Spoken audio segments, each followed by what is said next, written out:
Hello. Hi, everyone.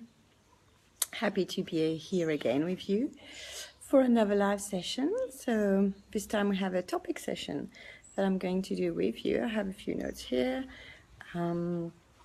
Just to let you know, I'm doing it a bit earlier than I thought I would do because there are some telecommunication agents that are supposed to be coming to my house today, so I'm just hoping, crossing fingers, that they are not going to pop up as we are doing this live video. But if they do, and I'm still live with you, I'm just going to have to apologize and cut it. So I'll just cross fingers and hope that they don't come and that I manage to finish this first. So today's topic is parenting as a team, and this is not always an easy thing to do because I think most of us, when we parent our kids, we are parents. Hi, Crystal. It's nice for you to join. Nice to see you. So I just started, and so introduce the topic. So we are today talking about parenting as a team, and yes, I was saying that having two parents parenting as a team is not always that easy because we often have two parents who come from two different backgrounds and two different family dynamics who don't function necessarily the same. So some families have communication models that are completely different. Some have very direct communication, some have more indirect communication. Some families like to sort of imply things rather than saying things directly. So, and in some family dynamics also have very different discipline models where they can be either authoritarian or more relaxed and go with the flow, to downright not having any discipline at all and letting children do what they want. Also, families sometimes what is accepted from children is not the same along different family models. So a lot of time, what I've found is rather than having two parents from very similar family models coming together, you will find that two parents from very different backgrounds come together to form a couple and then a family, which is kind of funny, but at the same time, I think a lot of time there is kind of a complementarity going on, and we sometimes look for something that we don't have into the other person, and this is why this mix and match sometimes happen. So needless to say, just putting all those different ways of being together is not always easy when we have to parent our child, because we often sort of have to face having to deal with somebody else who does not really agree or is in line with how we are doing things. So this can be very tricky sometimes, and it may give rise to clashes and arguments, and having to sort of find the line where we are going to do things to be able to agree together. And I must say I have struggled with this as much as any other parent. It's been one of the things that I've had to work on in my family, in my relationship, quite actively. So this is not something that is easy to do when parents have different sort of ways of thinking. And before I go on to the how to do it, I would like to talk a little bit about why, because it is hard, because it is not an easy thing to do. I think that we really need to have a strong why we are going to parent as a team. And that is sort of very key to the whole dynamic being smooth, and that we are able to do it together. And the why we want to parent as a team can be very personal to a parent, to someone, to a dad or to a mom. But most of the time what I've found is it goes along the lines of 3 different things. So it's either we want to strengthen the relationship between you and your partner, and you want to sort of be more cohesive or more united, or not only facing your children, but also for yourself. You want to have a strong relationship. You want to sort of thrive and be happy in your relationship. And having a united front does help that. A lot of time parents forget when we are into these raising our kids years, we tend to forget that at some point our kids are not going to be with us anymore. And if we haven't nurtured our own relationship and our own couple and our own sort of intimate relationship and the way we interact together, then when our children are grown up and no longer with us, we are kind of left with an empty kind of nest, which is sort of an empty relationship too, because we haven't taken the time to really take care of that relationship that we have with our husband, with our wife, with our partner. So this is one why that can be very important, because it will allow you to be very sort of strong with your partner on these decisions and in the whole, because it obviously impacts your whole intimate and loving relationship too. So that is usually sort of one line of why to do it. A second one is because obviously the children will benefit from it. Children, when there is tension, when there is arguments, when there is kind of a dynamic where they feel that their parents don't get along together, obviously they react to it. And a whole lot of children will react a whole lot of different ways, obviously, but the more stable your relationship is, your children will obviously be impacted by that. So this is another sort of strong why that you can have. Also, it obviously will also have an impact on your own well-being, because nobody likes to argue all the time. Nobody likes to fight. Nobody likes to be sort of always frustrated and angry and not happy about things. So when you are on the same line as your partner and you don't have to argue all the time, and you can sort of be a team, a cohesive sort of united front, then your own well-being is obviously impacted about that, and you kind of are in line with how you want to be as a parent and as a person, really. The family therapist, I quite like that also. The family therapist who did our training, she used to say, she didn't only say you need to parent as a team. She used to say you need to parent as a football team, which I quite like, because it really means that I'm not a fan of football, so I don't know much about football, but I have a dad who is absolutely fan, and I've had like sort of been watching football as a kid just because it was playing on TV.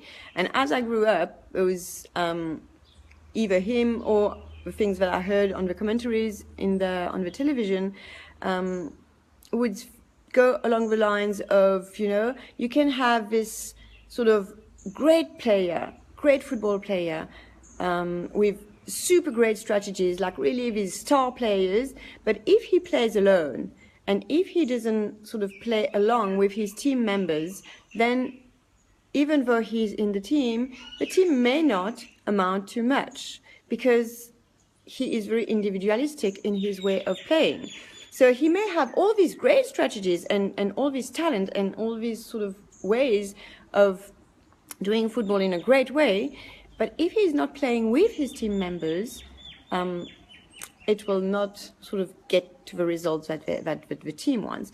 And on the other hand, sometimes you have football teams who are quite average. They don't have the greatest players, they don't have the greatest strategies, but they play well together and they are sort of really united and they kind of know where the ball needs to go and how to sort of play the field, and then they sort of can bring the team to another level. And this is the same with parenting, because I think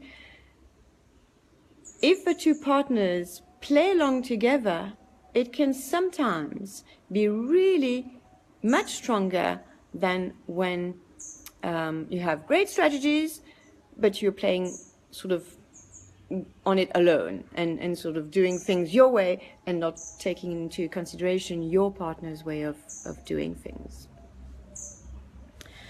So if you have any questions now, if you're watching this or later, don't hesitate to post them in the comments as usual, and then if I can, I will handle them now, or I will handle them afterwards and answer them afterwards too. So let's move on to now that you have a strong why and that you know really why you want to go forward and be united with your partner, let's go on to how to do that, especially when you don't think alike. So I've got three main points. Obviously, there's like loads of different ways to go about and to parent as a team. But for me, the three important points to remember is, first of all, a lot of time we have this sort of, as we parent, we have this sort of really implicit agreements that sort of goes on, that we've never discussed, that we've never sort of put down. So what happens is we kind of know, like, my partner will do this, I will do this, and sort of it falls into place as we parent. And a lot of time, though, when things are not smooth, we tend to really still go along with these implicit sort of ways of doing things rather than just sitting down and have a conversation about it. And that is my first point. If we really want to parent as a team, when we don't agree, when things are going sort of not quite the way that we want, just sitting together and have a conversation about it can help the situation a lot. Because what happens usually is there is an argument or there is sort of something that we don't agree with our partner about regarding our children. And what we do is we try to discuss it right there and then when the argument is all hot and when we are taken by our emotions and we really don't want to listen to what they have to say. So rather just let it go when there is the argument, just sort of go along, solve things as best as you can. And then when things are calmer, when you are having sort of a good time, just sort of pick a time that is more conducive to a great conversation, and then just sit down with your partner and have a conversation about it. A lot of time too, we tend to think that to be able to parent as a team and together, we both need to have the exact same take and the exact same way of doing things as our partner. And that is not necessarily the case. I mean, it can be very rich for a child to know different ways of doing things, and he will know that mom does things this way and dad does things that way. But we have to be okay with it. So, and that is sort of why having the space to discuss about it and to know how each will react and how the other can sort of be supportive of that is important. Because also when you do that, it creates a way for the other parent to make a connection with his child or her child. Because a lot of time, when we tend to be very individualistic in our way of parenting our children, what we will do is sort of crush the other's way of doing things. And what happens then is that the other doesn't really sort of have a way to connect with his child anymore, and he doesn't really have space to navigate into that situation. And I'm talking really from experience here, because I really tended to want... It's actually funny, because it was my way of wanting my husband to connect with his child, because I was seeing that sometimes when they had clashes, and they could have a lot of them, so they were having these clashes, and I would be sort of, I wouldn't say sad, but it kind of irritated me that they couldn't get along together and create that connection that I wanted them to have. So I would interfere, and I would sort of come and put my word, and just in the hope, and doing that, I was trying for them, sort of to create for them a better relationship that I was feeling they were having. But I didn't realize that while I was doing that, I was actually preventing them from bonding together and from creating their own relationship together. And since I've backed away and I've let them sort their things out, it's not the way I would solve things. They are sorting things their way. But since I've been doing that, they've been very much more able to create their bonding time and to create their own relationship, and to build things up in a way that I would maybe not have done, but it's their way of doing things. And just being able to accept that sometimes and sort of back out of it allowed for things to happen. So it's really about looking for these sort of win-win outcomes, because a lot of time what we think also is that if we sit down and sort of talk together, it's either my way or your way that is going to sort of be brought forward. And this is not quite what you want, because if it's my way or if it's your way, then it's a win-lose situation. And I really don't like win-lose situation. I think having win-win situations are much better. So it's how we are going to compromise and how we are going to do things our way rather than my way or your way, and trying to find these little things that we can find that will make things go our way rather than just one way or the other way. So another thing, so that would be one very important point to parent as a team. Another one would be to consult one another before any big decision or any sort of disciplinary measures that we need to take, and especially when we know that we don't maybe think alike in those matters. So taking hasty decisions, lots of time we are kind of conned that we need to be very on the spot and take a decision right there and then when there is an issue. And that is not necessarily the case. I mean, it's very possible to say to your child, listen, I don't agree with the way you've acted right now. We are probably going to take some action or decisions about this, but let me talk to your dad first, or let me talk to your mom first, and then we can decide what is going to happen. It doesn't have to be on the spot. Well, obviously, it depends on the age of your child. But a lot of time, what feels like needs to be on the spot and in the moment doesn't really have to be. So then you need to sort of take a step back and deal with the situation right there and then. But then if there is any decision to be made, you can wait to make that decision with your partner rather than sort of blurting it out to your child right there and then. So that would be the second one. So sit together with your partner, have a conversation with him about it when you're calm and happy. Consult one another for big decisions.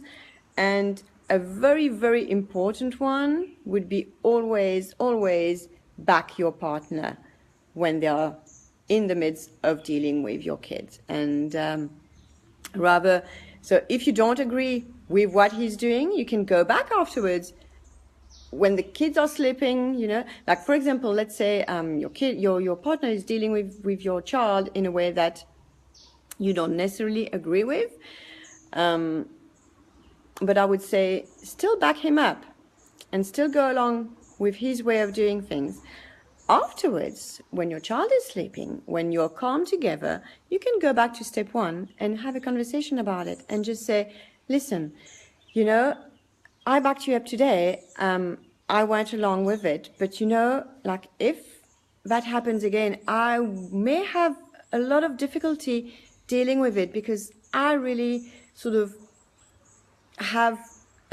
struggle in the way that this was dealt with. And then you can both talk together, like why and how, and keeping in mind that big why that we had at the beginning that we talked about, because that big why you're doing it is going to, if it's strong, then it will help you to talk to your partner about it without getting all entangled into emotions that are not helpful. One thing also that happens quite often, and children, they pick up so well when you're not backing each other out, that they can become very manipulative too. So if you are not on the same page, I've had that quite often with my kid, that he tries to play us, and he will come and say, oh, Mom, can I do this? And usually he knows that I will go along with it, but I know that my partner might not want him to do that, so I will always ask, so did you ask Dad about it? What did Dad say? And he would sometimes say, yeah, well, he said no. I'm like, well, if he said no, he said no. And I will back my partner up, even though if he had not asked Dad first, I might have gone along with it. And it might have been okay for him to, I don't know, watch a bit of TV or do this or do that, or so it's kind of important to always have your partner's back and not put them down or say the contrary that they said.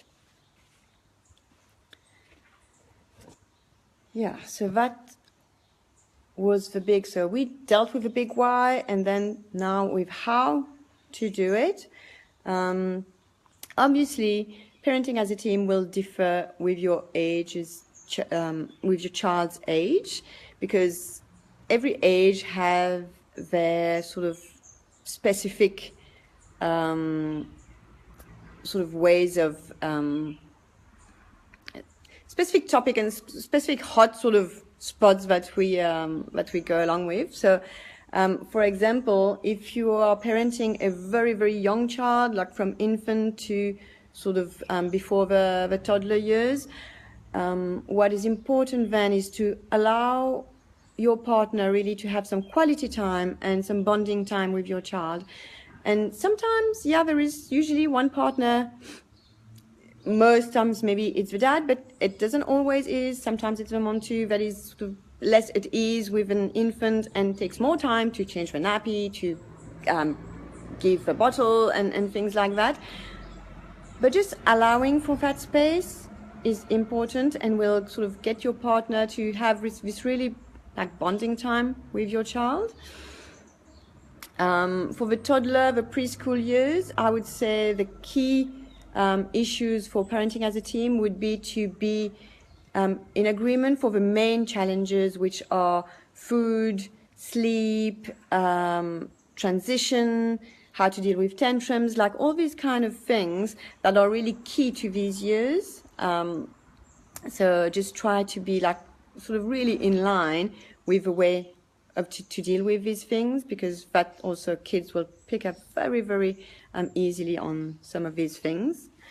The primary school years, well, the kind of school years for the child, I would say the main thing is to have your partners back and to sort of show your child that you are a united front.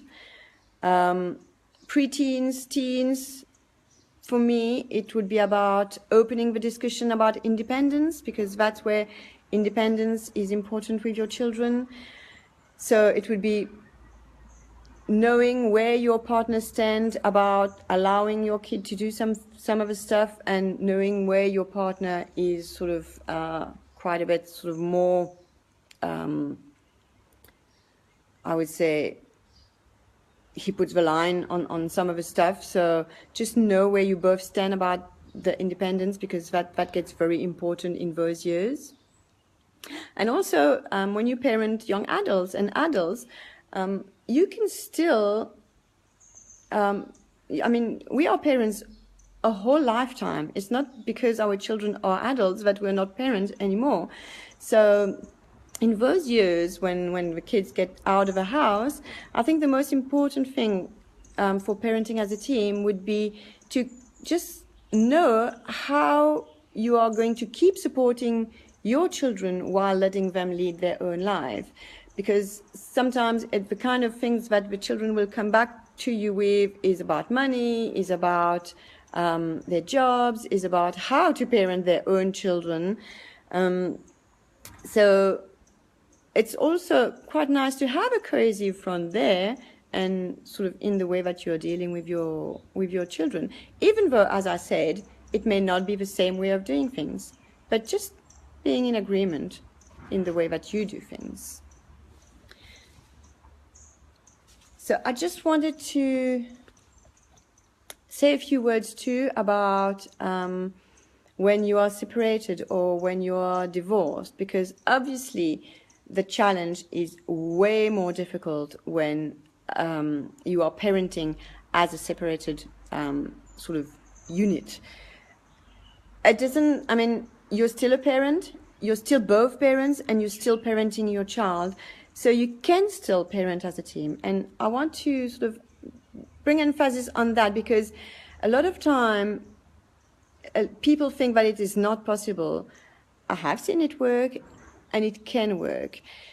The key, though, is to be able to put some emotions sort of away and to stash them, because a lot of time when we are separated or when we are divorced, there is a lot of resentment going on. There is a lot of these like strong emotions that are still present, and these are emotions that needs to be dealt with, because otherwise it will always come in the way of parenting as a team.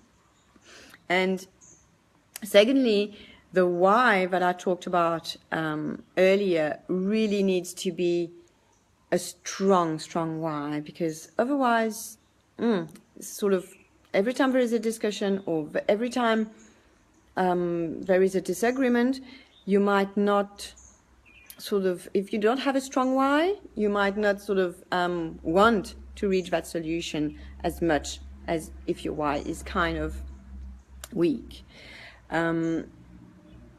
Also, the why, remember I was telling about 3 strong whys that you may have like along the line. It's very personal to everyone, but it's about the relationship that you're having with your partner. It's about the well-being of your child, and it's also about your own well-being. So for couples that are no longer together, obviously strengthening the relationship is usually kind of a why that is not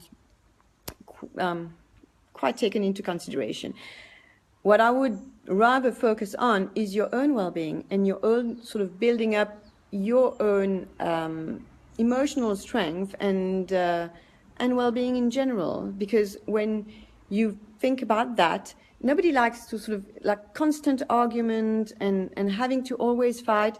It drains you down, and it's long run, it's just really tiring and exhausting. So it's just having this why and strengthening it up, and really having like a strong conviction that the more that you can parent with as a team, the more you can be coherent with yourself, then it gets sort of easier to be able to handle things. And having said that, number 1, 2, and 3 still apply. You can still sit together and have a conversation together. I mean, it's probably maybe less informal than in a sort of ongoing relationship, because you have to plan for it and you have to sort of take the time to do it. If things are usually a bit clashy and you get into arguments easily, you can also have a mediator there, and somebody. It doesn't have to be a professional. It can be a friend, that like a common friend that you have, that have both of your sort of well-being at heart. It can be a family member that you both respect. So if there are like strong things that you that you sort of argue about and tend to disagree about, then have somebody there and try and discuss those things in a way that is not going to be sort of too emotionally driven. Number 2, consult one another. This, again, when you are not together and separated, this can get tricky, but it is still possible. You don't have to take decisions like right there and then. You can get some ways to communicate together in a way that is not too sort of lengthy, and sort of in a way that you can get back and forth easier. As I said, if there are strong emotions still at play, this may not be this may be very difficult. This may not be easy, because the emotions will make that the communication channels may get blocked. And this then has to be worked on before you can go on to solving these things. Number 3 was always back your partner up, and this you can absolutely do. And I would say even more as a sort of separated parents, you can sort of back the other parents when they make a decision, and show your child that even though you're not together anymore, you still are parenting. I mean, because for your child, this can be so beneficial to know that, okay, mom and dad doesn't love each other anymore, but they have my back, and they are good to parent me, and they sort of because when they know that you each have each other's back, then they know that you have, like, he or she will know that you have his back or her back, because I mean, children sort of get a sense of security like that. Another very important thing would be never to badmouth the other parents, like, oh, your dad has done that, and oh, your mom has done this, or she's like that, or he's like that. That is very sort of important to be able to back each other up. So that was about it. So we talked about like the big why, the how to do it, talk a little bit about age specific sort of parenting as a team, and then separated and divorced couples also, how to still keep on parenting as a team. Let me just check. I don't know if I will be able to, but because I don't quite see if there is messages here when I am on the phone. So I just would like to check quickly if there is any comment or questions.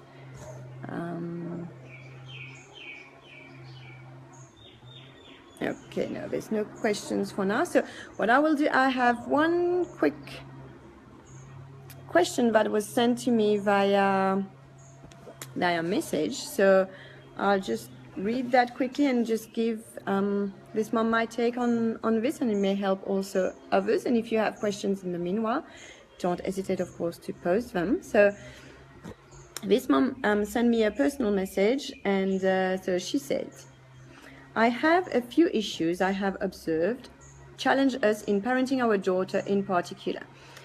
She is a handful and sometimes doesn't do as she's told, but I notice my husband can be very negative with her and uses phrases like, I'm fed up. She always tut, fill in the blanks. The higher his stress level, the worse it gets. I often find myself in the middle of trying to mediate between the two of them. If it does not work out, I get accused of undermining him and always taking her side. I am a teacher, I work with kids all day, and I have a lot of strategies at my fingertips. He doesn't, so I get it's more of a challenge. I am sure there is a way to have a more united approach, but I don't want to lose my sense of judgment in the pursuit of the goal. So, first of all, yes, I get your situation 100% because I have been there. I mean, I have completely been there. And somehow, I think that having a lot of strategies, because I do have also a lot of strategies, just makes having a united front even more difficult. And I'm not only talking about teachers here or people who have strategies. I'm talking about, I would say, moms in general, because we tend to have more strategies than dads. I don't know if it comes from the fact that for years and years and years and for generations, moms were the ones to be taking care of the kids. So, I mean, like, these strategies have been passed on from moms to moms, like, for ages. And it's not always the case. Sometimes dads have pretty good strategies too.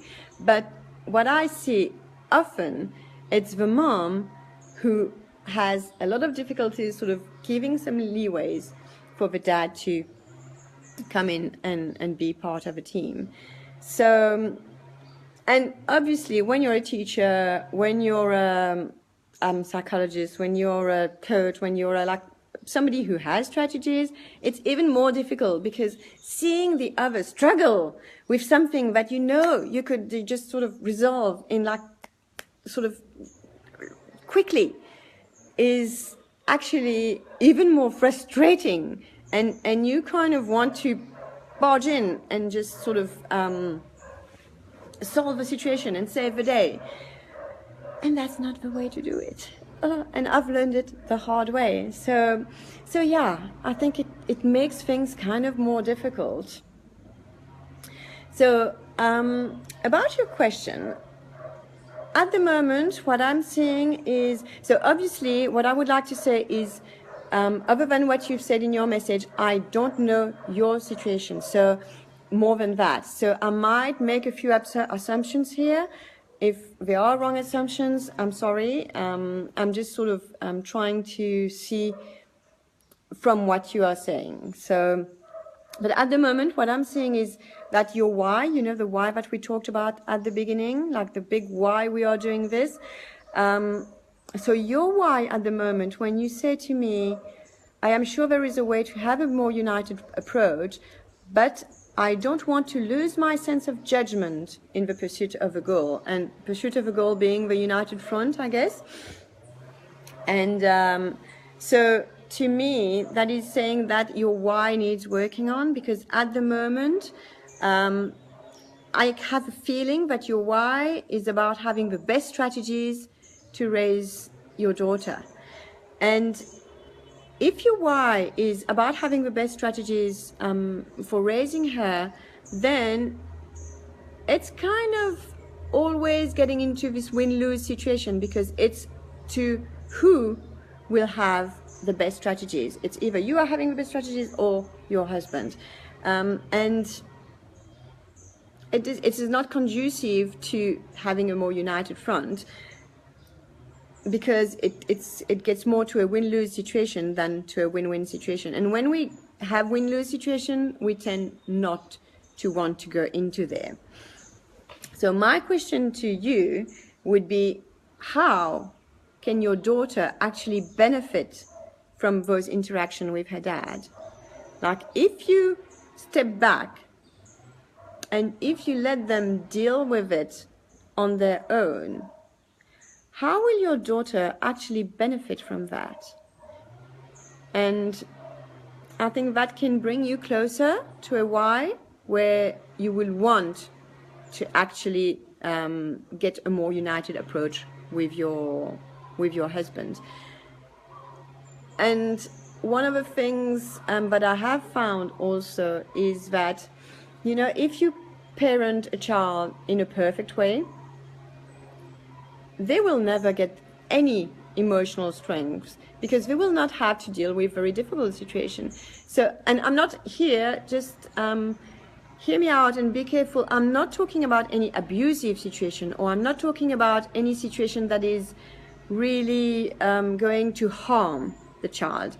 I'm just talking about situations that are sometimes more difficult, and where there is conflict, and where there is sort of arguments, and where the child is not really happy about the way that things are evolving. These kind of situations build muscle. They build the emotional muscle. They are the situations that are going to teach him or her how to sort of deal with it, and be frustrated and be okay with it, and sort of and change their state, and sort of decide how they want to handle it. Because in life, we are not going to only meet people that are going to sort of be super sort of lenient or super happy with how they do things. So it's always sort of a good thing for them to build those muscles beforehand. So yeah, so there is probably something that your child may get from this interaction that she's having with her dad. So, and how they can sort of use that into sort of getting it to be more of a bonding time afterwards, when they have dealt with it. So that would be one question that I would encourage you to think about. And then also something that you said is that the higher his stress level and the worse it gets. And I wonder how much does the fact that, as he says, you always take her side, adds on to this stress level. So I get that probably his stress level is about all the things that is happening sort of outside the family, maybe like the work, all these kinds of things, like in his life. But also, you know, like knowing that this family dynamic is going on, and that you tend to step in to save the day, and that he feels that you're taking her side. So I'm just wondering how much it's adding to the stress level and to the situation to escalate between your husband and your daughter. And this is something that I've lived through. So, because as I said, this is something I've struggled with. And up until recently, it was still kind of difficult. And a while ago, like it was last year, when I decided to step back, what I've noticed is there's loads of little things that I tended to point my fingers at, and sort of, tell my husband, like, just, why are you doing this way? Why aren't you doing this that way? Why is it so negative? Like, and all the little things that I tended to sort of reproach and not be in line with. Well, once I've stepped back and I thought, okay, now I won't interfere anymore, and you handle it. We'll see how you handle it. And what I thought was that he would struggle with it and sort of have a hard time. Well, it didn't happen that way. Just the fact that I stepped back, I just noticed that he tended not to do those anymore. So that was hard to accept, but I had to accept that I was part of a dynamic that was going on. And just by stepping back and letting them solve their problem on their own, just allowed them to find a new way to function together, where they were not getting into conflict as much as they were before. Obviously, I don't know how old you don't mention, so I don't know how old your daughter is, which may change a little bit of the things I've said. But not in a big way. The only thing is maybe with an older child, you can explain to them, like with my son, I can explain to them, like mom does things her way and dad does things his way. They are not the same way, but we are both okay, and we are both okay with it, so that the child knows that they are still facing a united front as they are sort of growing up.